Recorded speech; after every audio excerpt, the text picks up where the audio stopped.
It is a pleasure to have on board this morning Mr. Steve Ayonide, the Honorable Commissioner, Ministry of Information and Strategy, the man who is behind the strategy, the man who is part of the policy processes of the government, and of course this far we have come, talking about Lagos, the best place to be. Good morning, and thank you for the honor done us. Good morning. Thanks for having me. Well, Mr. Commissioner, while that is coming, to a school of thought, Lagos, from the international perspective, Lagos is seen as the investment haven. And from the corporate world, they say Lagos is an industrial place of growth. Yes. To another place, from another perspective of the business concern, some say Lagos is the center of commerce. But when you put all of this equation together, the bottom line is Lagos is the economic hub of even West Africa and the fifth largest economy in Africa. Yes. In all of this, how do we connect, putting Lagos in perspective as to this far that we have come in terms of its economic growth and development? Well, thank you very much indeed. You've said it all, but we need to expand the perspective, which is to properly situate the importance of Lagos State. And you will see, of course, from the just concluded or recently concluded Lagos at 50 celebrations. It wasn't just about the fact that Lagos needed a ball. It was essentially about putting in proper perspective what Lagos has succeeded in achieving in its 50 years as a state, and then using that as a basis for the next 50 years. And there's no way that you are going to project into the next 50 years of Lagos State without looking at the value chain, the unique selling point of Lagos State. It is commerce. It is business, it is investment, it is resources, it is money. That is what makes Lagos very thick. And it didn't just start today. The whole point of being a city of aquatic splendor means that you are a gateway to the world. Goods and services come in and go out, and they translate, to money. Which therefore means that the only bigger economy than that of Lagos in West Africa is the economy of Nigeria itself. Any other economy in West African country, Lagos is bigger than them. And it is important to appreciate what that means. Because I was reading, joyfully what the CNN correspondent, I'm sure you must have seen it, Isa Shese, said about the fact that, she needed to thank Lagos and Nigeria for saving her mom's life. She's Sierra Leonean born, British citizen, works in America.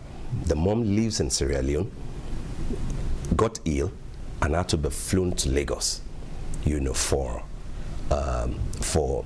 healing, for cure. It says something about what Lagos is. Number one, it means that we can get quality Medicare in this state. It also means that people from all over the country, so all over the continent, particularly West African countries, can actually seek assistance, whether in commerce, whether in sports, whether in culture, whether in medicine, in Lagos State. They will, when they come, they pay. When they come, some other people stay with them in our hotels, buy our food, buy our goods. The CNN lady's case is just one out of several hundreds or hundreds of thousands that we are witnessing on a daily basis. You talk about the direction here, with all due respect to you. Are we connecting with what His Excellency said some few weeks back? Yes. That, well, we know Lagos is placed fifth largest economy in Africa. But he did say that he's going to use ICT to drive it to be in the third place.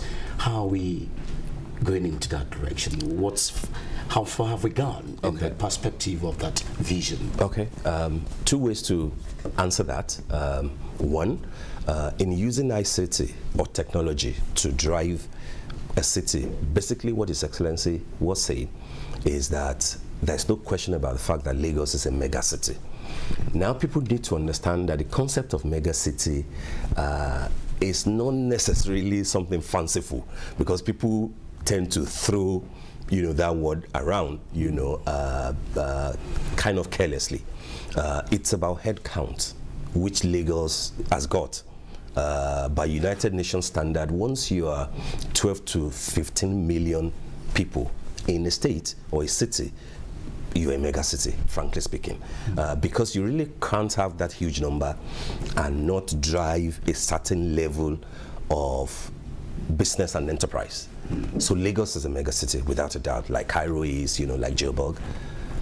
But we do not want to stay there, because the trend in the international business and community now is to be a smart city. And therefore, but you can be a smart city without necessarily being a mega city. That's right. You don't, I mean, like Dubai, for example, huge population is not one of their strengths, but it's a smart city. As a matter of fact, Dubai adequately represents the concept of having a smart city where technology basically drives everything, the economy. So Lagos is a mega city that is eager, that is very keen to be a smart city. Using the technology using to drive its entire process. And you would see it in practically everything that the city is doing. Technology would drive security. CCTV cameras are an essential component of a smart city. The city has to be secure. ICT, technology will drive education, will drive transportation, and that takes me to the second part of the answer, to what you asked. So you will see from what the governor has said that the focus for the next 2 years of this government, therefore, having laid the solid foundation in the areas of security and infrastructural development. The 3 areas that we are now focusing on, without, of course, not necessarily neglecting the other sectors. Absolutely, would be power, transformation, and the environment, stroke sanitation. And you will see from what happened last Friday that we've started tackling the issue of the environment. Kai, with the launch of the new initiative. The new initiative. Kai has now transformed to the Lagos State Environmental Sanitation Corps. The same way that we made an intervention in the security area when we had our own internal arrangement to ensure internal policing, if you like, the Neighborhood Safety Corps. So you will have something like the Neighborhood Safety Corps in the environment area. But of course, what we won't do is to take that in isolation. You recall, of course, that one of the biggest things that we have done this year is to put all the laws affecting the environment, affecting sanitation, etc., together into a single bouquet to transform how we dispose our waste, how we regulate issues of sanitation and environment, and put everything in proper perspective. And you will begin to see through the Cleaner Lagos initiative that yes, there might be a few challenges here and there, particularly at a time that you are transiting. But give us a couple of weeks, especially with what we have done on Friday, and you see that not only is there good business in the business of waste management, but we can actually make Lagos the city that we all desire, clean, green, and effective. We recall some time back that when Mark Zuckerberg came to Lagos, the Facebook man, yes, it became something extraordinary as to, hey, can this happen in Lagos? What was responsible for such action on the part of the Facebook giant? And of course, making a statement that in Lagos, there is what we call growth and development, economic-wise. Is there a connection in this together? Absolutely, because this is where it happens. A Mark Zuckerberg will not just visit any of his substations, if you like, if there is no major reason to go there.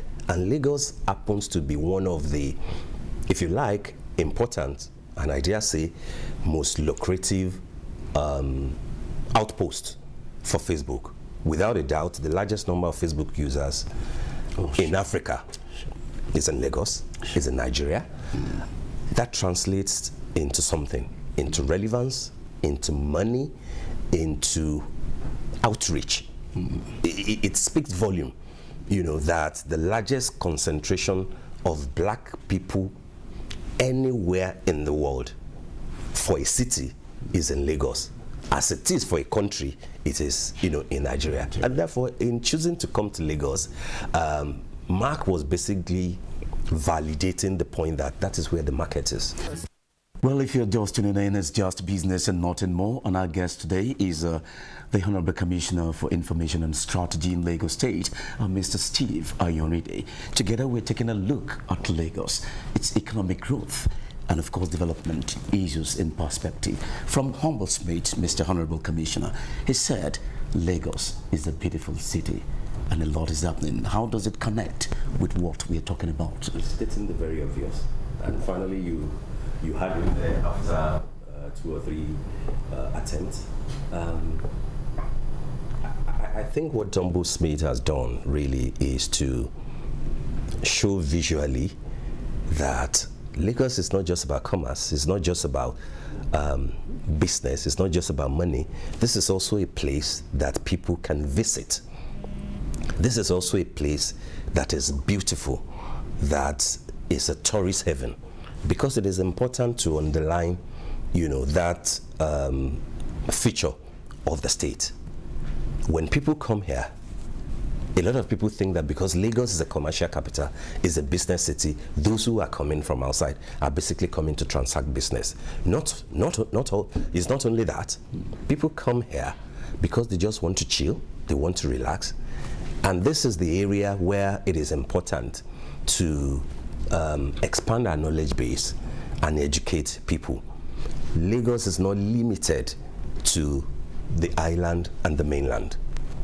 Badagry, for example, you'll be surprised, and I'm sure you heard the other time, that Lagos State will be partnering with the federal government, to have the biggest festival that will put diaspora, African diaspora together in Badagry. That's a hub that can serve, if you like, as the destination point for Lagos State. Ekpe is there, which is why you see part of what we are doing in terms of attracting people is that we are now working on the marina waterways in both Ekpe and in Badagry. So that, any place that you go anywhere in the world where a city is blessed with the ocean, with so much water, we shouldn't allow it to go to waste. So much can spring up in terms of businesses, hospitality business, hotels, resorts, golf courses, sporting activities, water sports, etc. Festivals, cultural things. This will increase business economy within the without a doubt, because again, it is part of the areas that His Excellency the Governor, from day one wanted to focus on.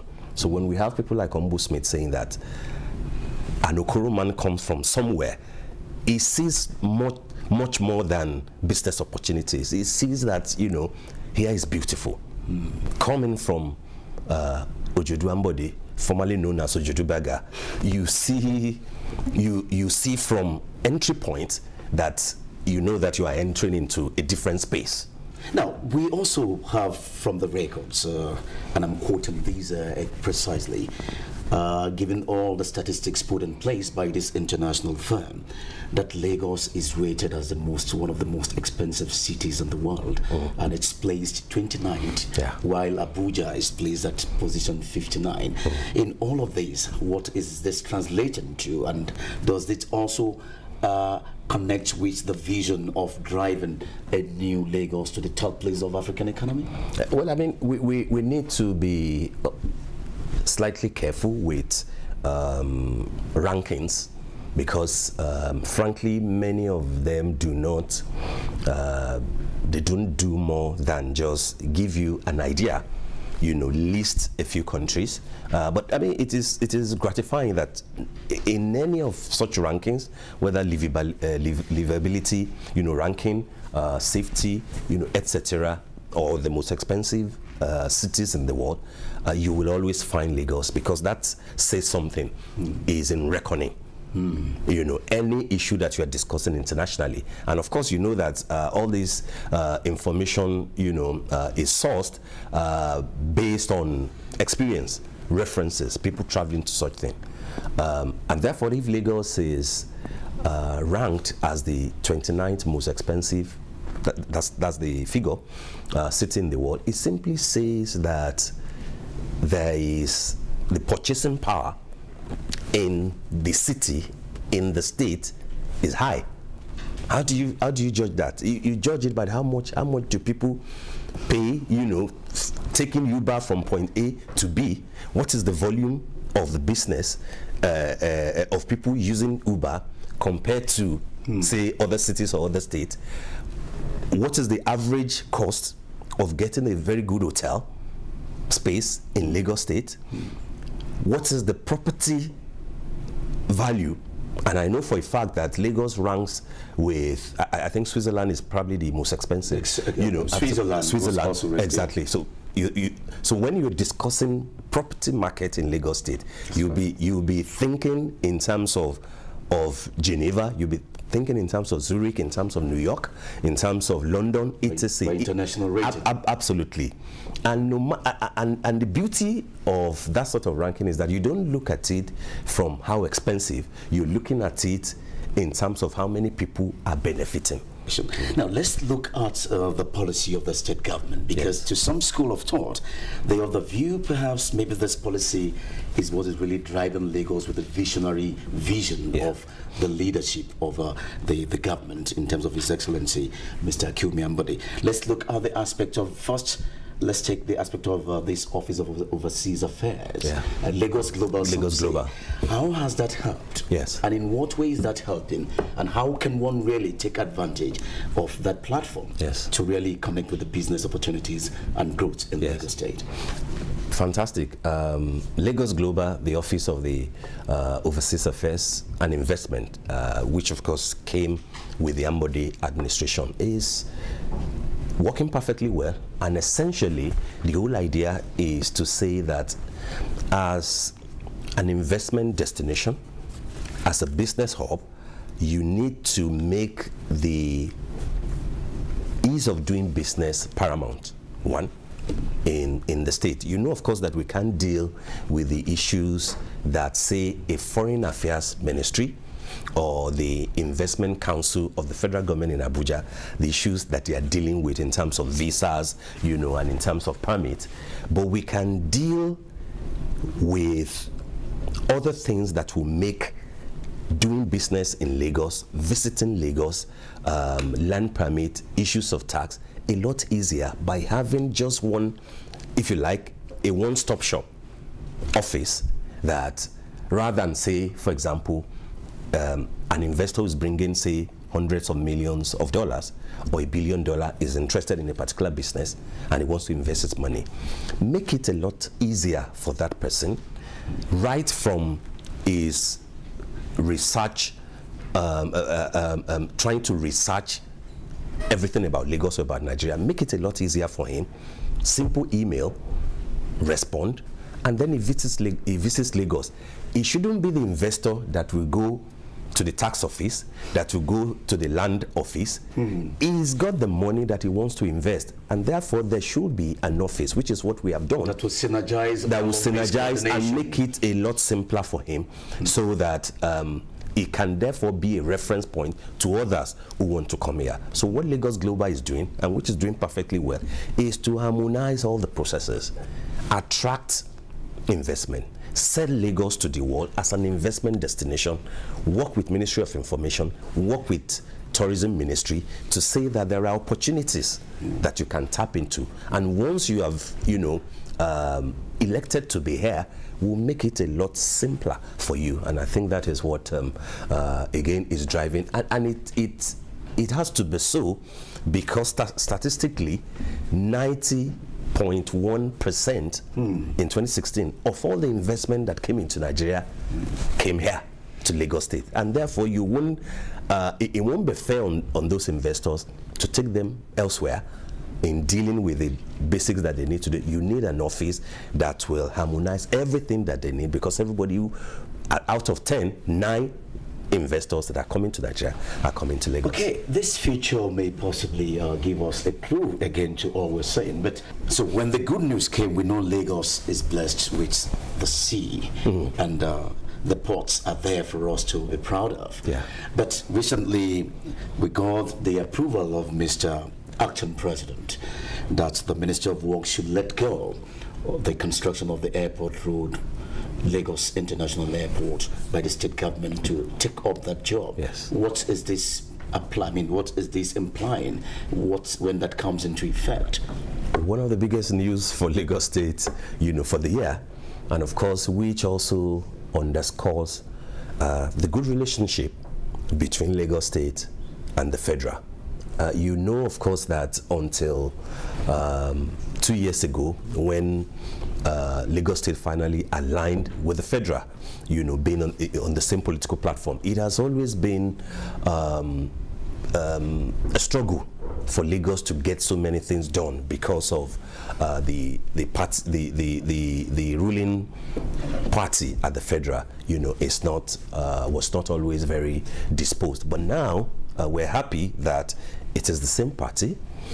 We have a president, and for now an acting president, who appreciates the importance of Lagos State and the importance of such a road, not only to Lagos State, but to the country. That is, without a doubt, the Murtala Mohammed International Airport is the #1 in the country, and more people come into Nigeria through that same airport. And therefore, you cannot have such an eyesore of a road being the gateway, into the country.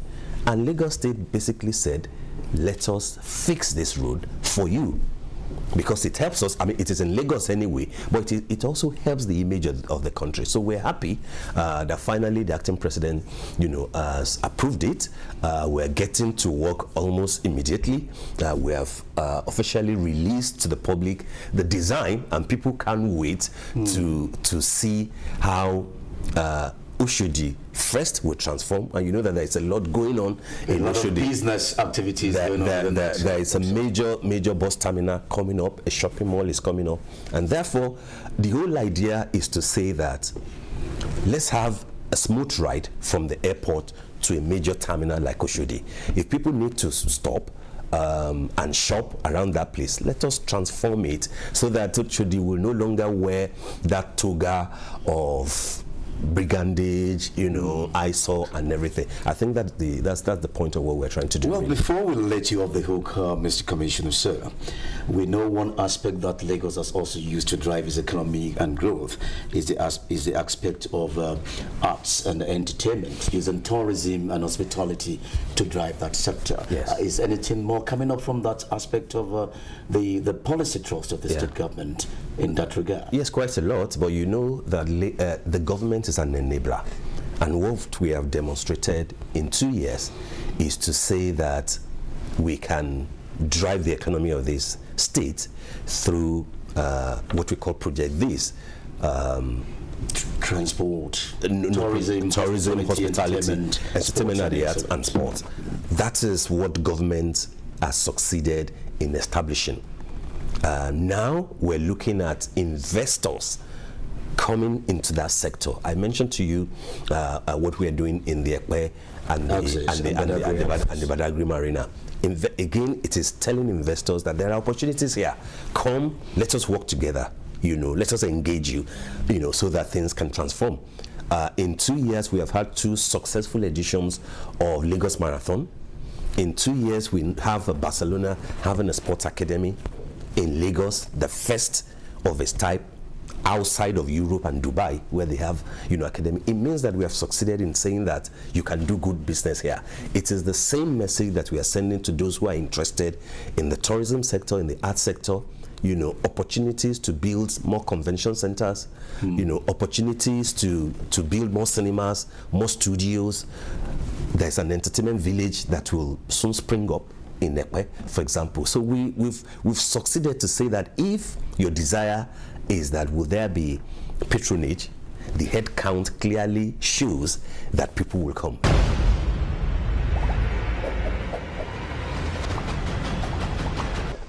It's good news to Lagosians.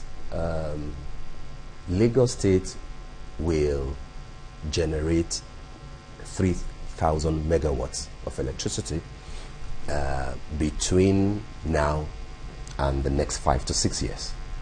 3,000 megawatts is important if you look at how much, what is Nigeria currently generating.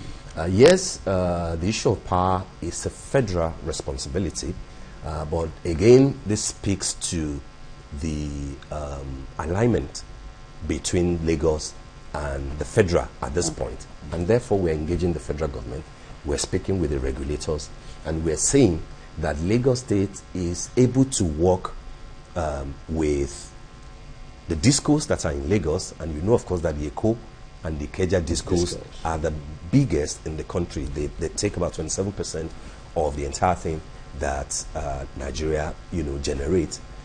And you know that the technical committee that His Excellency the Governor formed has submitted a report detailing clearly how this will be achieved.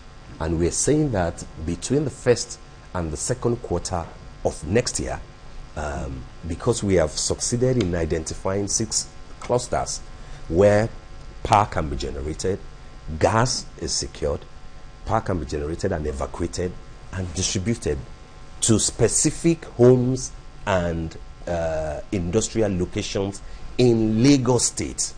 So, and Lagos State is ready to guarantee the investment that is required, because it is private money that will be used. So once we are able to finalize on the approval, which we expect that it will, sail through, Lagosians will begin to smile, because the first tranche that we hope that we will generate between the end of first quarter and the end of the second quarter next year is about 600, 700 megawatts, which in actual fact is actually what we are getting from the federal at this moment, which means once that is done, the ones that the embedded power that Lagos State is getting will not be distributed through the national grid, but it will be independently. It will be independently distributed, so that we can redirect the 600 megawatts that we are getting from Abuja to other users still within Lagos. So it means that in 1 year, all things being equal, we want to double what Lagos State is getting presently. But ultimately, as I said, through the embedded power project, we are targeting about 3,000 megawatts, which simply says that if Lagos gets its power needs right, it means that half of the power issues in Nigeria is solved. Definitely.